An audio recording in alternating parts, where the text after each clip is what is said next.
Hey Choppers, welcome to our preview for Tavern Tales. Now this game is currently on Kickstarter now and it's fully funded and on its way to punching through stretch goals as of this recording.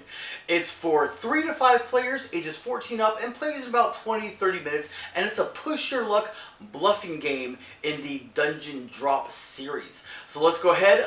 This is going to be our first digital preview, and some little bit of things happen with the sound, so it's mostly going to be an audio recording while you're looking at the video. So go ahead, before we get started, make sure you hit subscribe down below if you haven't already, and go ahead and give us a like on this video, and let's get to Tavern Tales.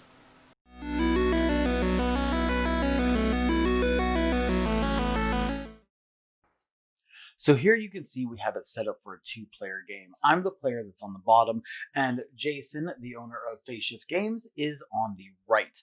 Now I'm going to be zooming in a little bit, and I'm doing a little bit of editing techniques that I'm not used to for this playthrough because I'm not used to doing digital, but we'll explain it as we go along.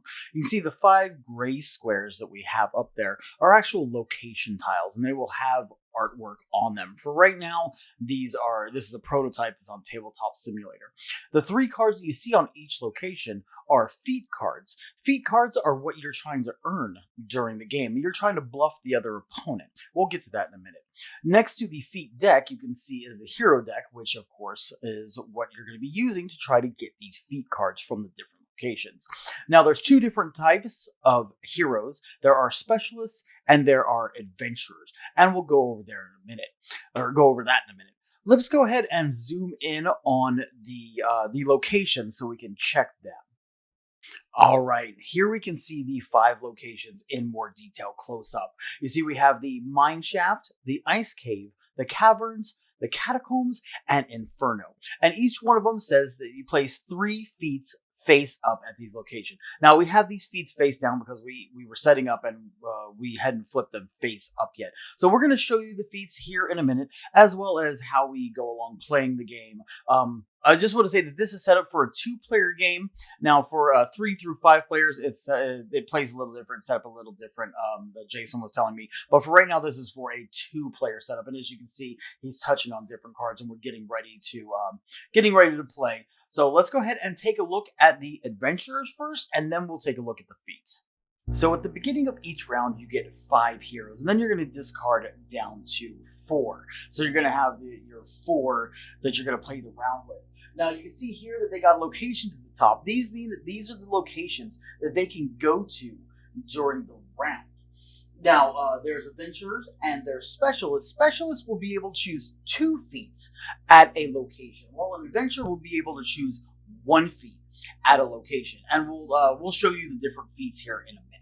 Now, when picking your heroes for the turn, you kind of want to get some kind of synergy to them. You can see here that the Select, the Half-Orc, and the Dragonkin all have the Mineshaft location in common. So I probably want to keep those together and discard one of the other ones. That way, when I'm bluffing during the turn, I actually, if somebody tries to call me on my bluff, I could turn over the card and reveal that it's actually from the location that I'm trying to get my feat items from. So let's go ahead and discard one of these heroes and then get to checking out the feat cards in detail. So we've got a couple of the feat cards here that you can see. The green ones are monster cards, specifically the goblins we can see on the screen here. And they're worth 3 points, where if we had trolls, they'd be worth 4 points, or dragons worth 5 points. Now, there's a couple different gems. You can see blue and green gems, and also treasure chests, as you can see here. They're worth a different number of points you can see on the bottom, and that goes up in increments, depending on how many of those cards you have. You see the chest card there. If you had 1, it'd be worth 1 point. If you had 2, though, 2 would be, you'd earn 6 extra points, and it's cumulative, so it'd be a total of 7 points. And the gems and the consumables work the same way. The pink gems are worth 1 for 1 card, or 3, 5, 7, 9, 11, going up as you get more cards and the numbers are cumulative. And the blue gems are worth 1 for 1 card, another 1 for a second card, and then 6, 6, and 6 if you have a 5th card. And remember, those are cumulative.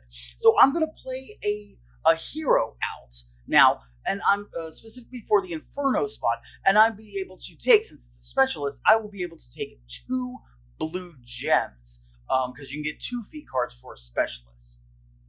And as I'm doing this, I'm telling a story about, hey, remember that time my Stonekin went into the Inferno and he found those 2 blue gems, and I'm taking them and placing them down. And then my opponent will try to counter that with his own tale. So you can see he's placed his own adventurer out there, his own hero out there. And he's saying, no, I'm pretty sure that was me. I went to the Inferno and I got those blue gems. Now here's the point where I can either call him on his bluff and have him turn over that card to reveal if it was from the Inferno or not, or I can play my own second hero. And as you can see, I'm going to play my own second hero. Now at that point, he can call my bluff, or he can play another hero himself, and so forth, until either all the heroes have been played, or somebody calls somebody else's bluff. Ultimately, what ended up happening here is that Jason played another hero, so he had 2 out there, and then I ended up trying to call his bluff on his second hero that he played. And unfortunately for me, when he flipped it over, it was an Inferno hero. So therefore, I lost the blue gems. Jason got to place them on his side and then score points for those 2 blue gems. Now, during a normal game, you'd keep going, and the first player that goes to 30 wins. After this round, any heroes that you still had in hand, you would keep, and then you draw back up to 5, discard one of them, so you'd continue with a hand of 4, and then you'd refill those feats in those rows, and whoever lost gets to go first on the next round. Unfortunately, the rest of the footage is basically unusable. It was glitchy, but I was able to piece together this preview from the footage that we have. So Tavern Tales is a great addition to the Dungeon Drop series. It's on Kickstarter for a couple more days, so if you haven't pledged on it yet, you should.